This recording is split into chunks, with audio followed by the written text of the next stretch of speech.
And welcome back. Now, this morning we're focusing on and paying homage to the frontline healthcare workers who are currently sacrificing their lives, as well as the lives of their families, to care for people currently suffering in this third wave of COVID-19 infections in the country. Yeah, doctors, nurses, emergency personnel, all under enormous pressure at a good time, never mind with COVID-19. Healthcare facilities under pressure around the country. So we'll be speaking hopefully to all three of the following people, but for the moment we have two of them. The intricacies involved in the process of each of their types of jobs. They're all different in different ways, but they've all got to work together. Donnie Fick is a COVID-19 frontline doctor at Netcare Mill Park Hospital, and also Maldine Medicross here in Johannesburg. And also joining us, I'm going to move out the way of JP van Beeneke, the acting operations manager at Gauteng Emergency Medical Service. And we're hoping, Toombs, to speak to Lerato Umtunzi, president of the Young Nurses in Indaba Trade Union. As you can see, though, Lerato not there just yet, but as soon as we get her in, our team will drag her in for this. Indeed, of course. Let's just welcome you both, gentlemen, for your time. And I suppose this is quite an important conversation, right, to have at this stage, getting a perspective from, you know, where you are, how you're dealing with everything. From a hospital perspective, let's start there, because hospitals do receive, you know, patients at this time, whether it's walk-in, whether from emergency services. How are you faring in hospitals at this time? Yes, please go first. Hospitals are stretched, facilities are stretched, but I think, as I was chatting to a colleague earlier, it's not just the hospitals that are stretched. There's a clinic that I work at 2 kilometers away from where Mill Park is, and when patients can't get access to an emergency room, they come here. So that overflow spreads into GP practices. I think every healthcare facility is at its absolute limit. JP van Beeneke, Acting Operations Manager at Gauteng Emergency Medical Services, or GEMS, if I can use the acronym, just easier to say so I can breathe. Donnie Fick just mentioning now that emergency wards being overwhelmed, often people aren't able to get into emergency wards. You're on the line where your staff, perhaps even you personally as well, we've been hearing stories that in ambulances, patients with COVID-19 driving around looking for a hospital to get to. Government will tell us, won't they, that everything is fine. They're doing the best they can. Is that really the situation for your teams out on a daily basis? Yeah, so unfortunately it is in part true. So since our last conversation, our volumes of especially respiratory disease or respiratory type emergencies has increased significantly. And then also COVID positive type cases. Puts a lot of strain on the hospitals, and it also creates a bit of a delay in our time spent at hospital when we hand over. At this stage, the guys reporting of over an hour to 4 hours of just finding a bed. Some of our ambulances at this stage leaves a patient on a stretcher and then leaves the patient at the hospital just to free up the ambulance. Luckily, some of the Gauteng ambulances have 2 stretchers in them, and that's just to get that ambulance back on the road. And you have to know that they also know after that call, they spend more excessive time cleaning the ambulances. We would normally just wipe down an ambulance between calls. Now we spend more time actually decontaminating them. So we spend a lot more time with the same amount of resources for a larger call volume. And this creates quite a bit of a delay on patient treatment and transport. And that causes frustration at the hospitals as well. Like, I think there's some backlash from especially hospitals as well. And some of the EMS staff bears the brunt of you know, just the frustration and I think the COVID fatigue from the hospital staff as well. I think that there just needs to be an understanding from hospital staff as well, doctors and nurses, that it's not our choice to bring patients to them. It's the patient's condition that warrants it. Donnie Fick, I see you're busy nodding. I'm sure that you're very aware of the kind of frustration that JP is talking about. It's not anyone's fault, of course. How much of a difference has it made, do you think, having a hospital like Charlotte Maxeke coming back online? We know there's no space for COVID patients. Heavens knows why those beds aren't operational yet, but at least having part of the hospital back operational. Do you think we'll see that having a positive effect in the province? Definitely. And I think we sometimes forget that there's other dire medical conditions outside of COVID-19. And I think when hospitals are full, cancer patients, patients needing other life-saving procedures don't get treated. So if some of those patients can then go to Charlotte Maxeke and receive other life-saving interventions outside of COVID, makes a big difference, because there are other patients struggling with other ailments other than COVID-19. And I think this is why it's so important that we get on top of this wave so that the general health of our population doesn't deteriorate. I mean, JP, if I may just come to you, excuse me, we've heard hospitals lamenting that not all of them have the right resources or the enough resources. I'm talking about bed capacity, whether it's oxygen, you name it. PPE was a problem just last year. From more of an EMS perspective, how are you faring in terms of your challenges? Do you have enough resources around the country in Gauteng dealing in this third wave to make sure that you assist patients from moving them from one point to the next, being to hospitals? Or do you find that you still, also like the hospitals, not having enough of those resources that are required? Unfortunately, it does impact us, and we're seeing an increase in staff infections as well, which now means we lose those staff for the 10 to 14 days in isolation. And resource-wise, I don't think you'll ever have enough ambulances to service all the calls in Gauteng. And we were sort of hoping for, or still hoping and praying that some of the lockdown rules in level 4 assist us in decreasing the demand, but we still saw an increase in demand yesterday, and then still a high trauma call volume, high motor vehicle accident call volume.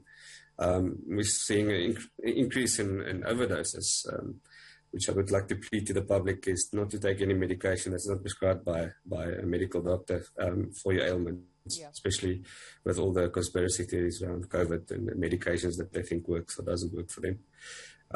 But yeah, no, we are really constrained. We really, because the ambulances take so long on a call, where they spend normally about 60 to 90 minutes on a call, which we call our mission time. Sure. The guys now spend in excess of 2 to 4 hours on a call. And you can imagine if you had 100 ambulances that would normally service a specific amount of calls. Yeah. Suddenly that 100 ambulances, you can almost decrease by half because of the availability time spent on a call. We're also seeing an increase in declarations at this stage, which is very interesting. We had an increase of about 10% more declaration of death call-outs for our vehicles, which also puts a bit of a constraint on us because we have to wait for the body until the body gets taken over by an undertaker or the police, and even the undertakers and police are constrained. So just it's a knock-on effect during this wave, and it just causes a delay. Yeah, so huge constraint.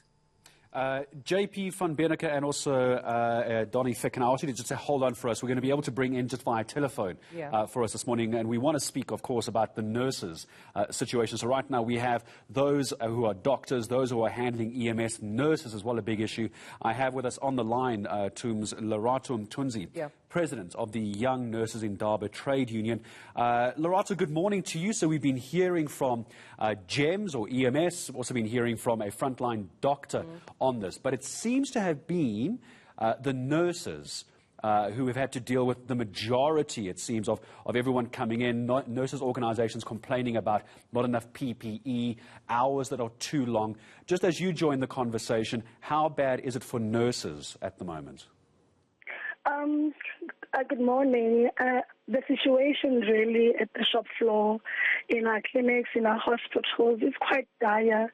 You can imagine that the system has not enabled frontline workers enough to be able to have adequate material resources.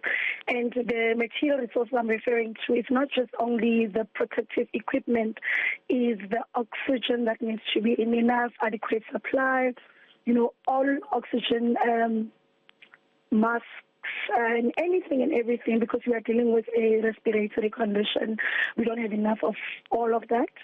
Secondly, the staffing ratios are really bad. They were bad even before the pandemic. So there have not actually been any palpable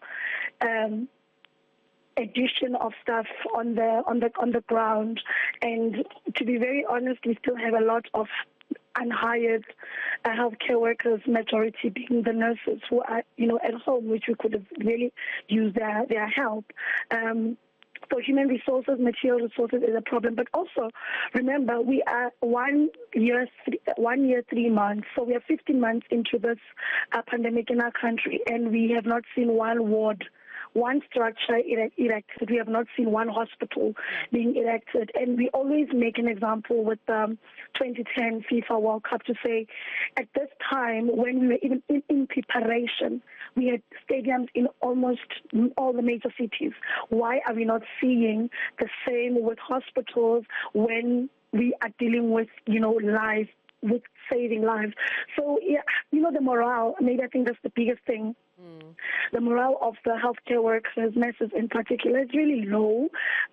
We seriously burned out, and a lot of our colleagues are falling sick, and some are really, even dying in the line of duty of just succumbing to the virus. It's not an easy thing. You almost feel like you are thrown into the deep end, and you have nothing that's going to save you. It's really, really dire. Yeah, and I suppose a lot of what you're saying is quite important to note, because Gareth, it's easy to talk to our healthcare workers from a perspective of what are they doing for the country, but who checks in on them? Who asks our doctors, our nurses, our EMS service workers how they are doing, because that morale is important for them to keep going and saving lives. And, Dr. Fake, I want to ask the same question to you in terms of, is there any support whatsoever for healthcare workers, for doctors, seeing patients, dying on a daily basis, your colleagues dying on a daily basis, those infected having to deliver bad news to loved ones about their loved ones? I mean, what support is there for the caregivers? Yeah. A year into this pandemic, I think certain groups are coming up more and more to support healthcare workers. I think if you work under the Netcare branch, there is ways for you to get counseling and support. But I think we lean heavily on our friends and our family. I think they take a huge brunt of this. My wife's not a healthcare worker, but she feels like she's one. She's in the pandemic with us. And I think we lean a lot on them. And I don't think we take into account how much strain our families take during this time as well. Worrying about our safety, worrying about their safety. It's a lot. There are days when it gets a lot. JP, I saw you nodding and almost smiling when Dr. Fick said that his wife, who's not a healthcare worker, feels like a healthcare worker.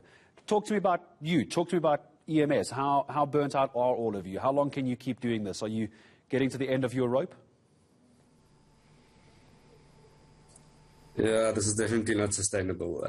We do have support in our employee health and wellness side, but the workload just sort of overwhelms you. So you might just step out of a debrief session and go straight back to the next call. So the only person or people that will really be able to sit down and spend the time that you need to debrief and speak is your family. So they do take the brunt. We're trying to sort of increase the focus on mental health amongst the healthcare providers, especially EMS. But so at this stage, it's very difficult to say that we're doing enough. Yeah. Probably not. So hopefully our leadership listening to this interview will take cognizance of that. That's very important. And I want to bring in Lerato as well. I mean, just from a nurse's perspective, I mean, today alone, Gareth, we've been talking about the Beta, the Alpha, as well as the Delta variant. Now the Eta variant has been detected in Western Cape, first detected in Nigeria. And I'm curious to know, Lerato, from your perspective, representing workers who are nurses, how much of these, different variants do you know about in terms of, awareness campaigns within the health fraternity? Yes, it's important for South Africans who are not healthcare workers to know about this, but do you know how to deal with it? Are you comfortable in the manner in which, nurses are almost forced to deal with these variants, given that they're highly contagious and highly transmissible? What's the consensus on the ground with these just mushrooming variants at this stage? If you follow our campaign as young nurses in the trade union from the get-go, our biggest outcry when the disaster was announced, it was the training and the signing of competent of healthcare workers. Remember, we need to be the number one frontline workers, the ambassadors of knowing exactly what this condition is about. And, it's very sad when you speak to your colleagues and you realize that all the information that we've been able to gather thus far, it's through social media, it's through the websites of the government, it's through, there's not really been any form of formalized in-service training that is so, specific, and it's so intentional to say, as this condition is becoming more and more of a mystery, we become agile in also learning about it. So, like I said, with all the other issues of material resources, human resources, and others, it's the same with training. Most of our colleagues, you can walk in a hospital and ask them about all these variants. They'll say, I haven't even read, and it's not supposed to be like that. It's such a daunting thing, because you find that you've treated a whole lot of patients incorrectly. Only when you get to read up more and say, oh, this is what other countries are doing, and here at home we are just chasing our tails. It really is an unfortunate situation, unfortunately. Dr. Donnie Fick, we're going to start getting towards the end of our conversation soon, and I think it might be nice to go around before we do that, just to hear what you would like relevant authorities and those responsible to tell them what they can do to make your life better. But before I get to that question, and before we start saying goodbye, do you think, Donnie Fick, that there are resources, but they're being badly managed, or are there simply not enough resources? Which side is this? I don't know how many resources there are, but I do think things could have been done a lot better from a political point of view. I think money has been misappropriated, infrastructure is broken. If we had used those finances and those resources to employ more South African staff, get more nurses trained, focus on educating them to cope with this pandemic, hiring those interns that are unemployed. But we've wasted our time running around chasing this political game. And I think that adds to so much frustration on the ground with healthcare workers. Mm-hmm. And same, I suppose, for you as well, JP, in terms of what you think could be done in terms of supporting you as an EMS service centre, or rather sector. What do you think should have been done? What do you think were the problems or the gaps were in terms of those decision makers who are supposed to be listening and attending to your needs? Look, I think, being involved in the command centre, provincial command centre, I know they've put a lot of hours and work into it. So where the gap opened up was difficult to say, especially from myself as a government employee. It would have been nice to have bigger bed capacity available, easier, streamlined way of referring patients and referral of patients within the system to just make it easier for EMS. So definitely there's a gap. But there's also responsibility from the public at this stage to also use the healthcare system responsibly. I think there's still a lot of abuse of the healthcare system at this stage, which we could probably, if we can decrease the use of hospital beds and ambulances for nonsense reasons, to be frank, that will also go a long way. So yeah, there is a responsibility from both government and the public. And I just would like to take this opportunity just to say thank you to all the healthcare workers, the doctors and the nurses, and the paramedics through all of this to still steer the ship and keep it afloat. Yeah, I think right now afloat is what we can do, because a lot more support should have been had. Lorato, let's come to you. Perhaps you got the final word, I think, on this before we say goodbye to all of you. In the last minute or so we have, Lorato, from the nurses' perspective, how would you have done this differently, and what would you like to see done differently from today? As I know government's watching, they want to hear from you. Look, there's no point in crying over spilled milk. What has happened in the past 15 months, it's in the last 15 months. But the reality is that there's nothing stopping us, if there could be political will, that each and every hospital in our country, in our provinces, to erect one infectious ward with a capacity of no less than 200 beds, and we know that there's oxygen points and there's intentional hiring of staff in those particular wards. It's not a pipe dream. Erecting tents, fever tents, and field hospitals is not sustainable. We need to be out of this pandemic and leaving a legacy, because we have a lot of pathologies that are remaining, and we're still going to need these facilities. So all we are begging for as a trade union and also as healthcare workers, create tangible capacity, not things that you are using to loot and self-benefit. These lives of people, we could have saved them. We still can save more if they can just be political will. Lerato, from my side, very briefly, please, just also in closing, the vaccination rollout program has officially, started a couple of months ago, and the nurses are on the ground, of course, administering those jabs, making sure that people get vaccinated. Are they effective? What else could be done to ensure that they are effective and a lot more expedited, from your perspective? It cannot be called effective when you are asking a nurse that's supposed to be in another facility, the clinic, to go and, operate again at any vaccination site. We need more hands on deck. The nurses are prepared to work as hard as they can, but the rollout strategy is just not empowering them enough. I mean, in one of the clinics, the biggest complaint was, these vaccines are here, our people are sitting outside, the elderly are sitting outside, they are even collapsing in the cold and all that, and the worst thing, there is not even there's not even enough of these valves to go about. So we just need more. The staff is ready. We want more staff. And currently the rollout plan is just not doing what it's intended to do. And I think I want to say not just a thank you to all three of you for joining us here today, but to every single healthcare worker, whether it's a nurse, it's GEMS, EMS, doctors, even the receptionists standing at the front, taking temperatures and taking down documentation, keeping us all as safe as they can, knowing that there should be more support. I want to say thank you. We just had her on the phone, Lerato Mtunzi, President of the Young Nurses in Indaba Trade Union. Also in the green on the right-hand side, JP van Beeneke, Acting Operations Manager at Gauteng Emergency Medical Services. Get that man a coffee and get his wife a coffee because she needs it as well, is joining us Donnie Fick, Dr. Donnie Fick, a COVID-19 frontline doctor at Netcare Millpark Hospital here in Johannesburg. A thank you to every single one of you. And to all of your staff. Oh, man, that's quite an emotional one. I mean, just hearing from those different perspectives, from the nurses, from the EMS, from the doctors, the value chain, how it's been compromised, how it's almost, declining, needing the support and willpower, political willpower at that. Here's where it falls over for me, just before we take you to sport. The whole concept of lockdown, correct me if I'm wrong, but the whole concept of lockdown was to get the hospitals ready and the healthcare sector ready. It's been 15 months. It's still not ready. And that's where this falls over. Okay, coming up in sports.